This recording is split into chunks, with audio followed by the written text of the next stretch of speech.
আসসালামু আলাইকুম। হ্যালো বন্ধুরা, আজকে অন্য রকমের একটি ভিডিও নিয়ে হাজির হয়েছি। আজকে ভিডিওতে দেখাবো মাইক্রো ওভেনে নুডলস রান্না করা। অনেকের কৌতূহল থাকে মাইক্রো ওভেনে কি সত্যি নুডলস রান্না করা সম্ভব, আর যদি হয়েও থাকে তার স্বাদ টেস্ট দেখতে কীরকম হবে, অথবা আমরা বাসা বাড়িতে রান্না করা নুডলসের মতোই হয় কিনা। চলুন তাহলে দেখে নিই কীভাবে কী করতে হয় এবং তার ফাইনাল রেজাল্ট কী হয়।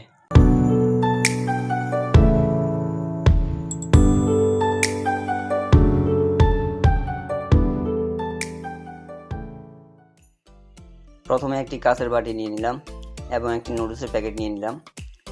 নুডলসটি প্যাকেট থেকে আলাদা করে বাটিতে নিয়ে নিব।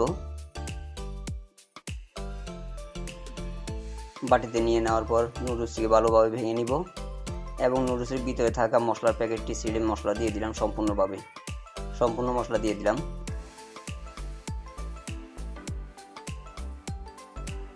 সম্পূর্ণ মশলা দেওয়ার পর পরিমাণ মতো আমি পানি দিয়ে দিলাম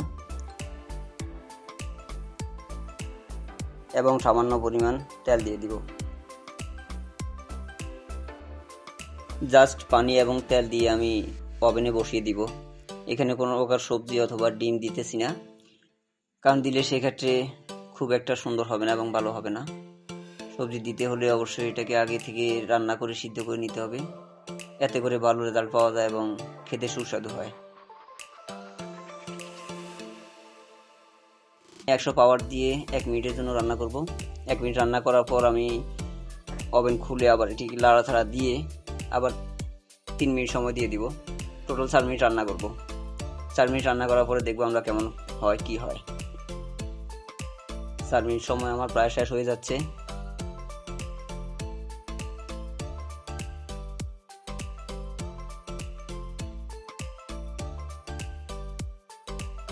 এখন আমি বাটি বের করে দেখি নুডলস কেমন কি হলো, সত্যিকারেই কেমন হলো, সিদ্ধ কতটুকু হলো, কেমন কি সবকিছু আমরা দেখতে পাবো। এখন সবকিছু এখন দেখে নিব। আপনারা দেখতে পাচ্ছেন আমি যে পানি অথবা তেল দিয়েছিলাম তার কোনোটাই চিহ্ন নেই। এখন নুডলস সম্পূর্ণ পানি এবং তেলের মাধ্যমে সিদ্ধ হয়ে গিয়েছে। এখানে কোনো প্রকার স্যাঁতসেঁতে ভাব নেই। নুডলসের টেস্ট বাড়ানোর জন্য সাথে ডিম ভাজি করে ছোট ছোট করে এভাবে কেটে নিলাম, এতে করে নুডলসের স্বাদ আরও একটু বেশি বৃদ্ধি পেয়ে গেল।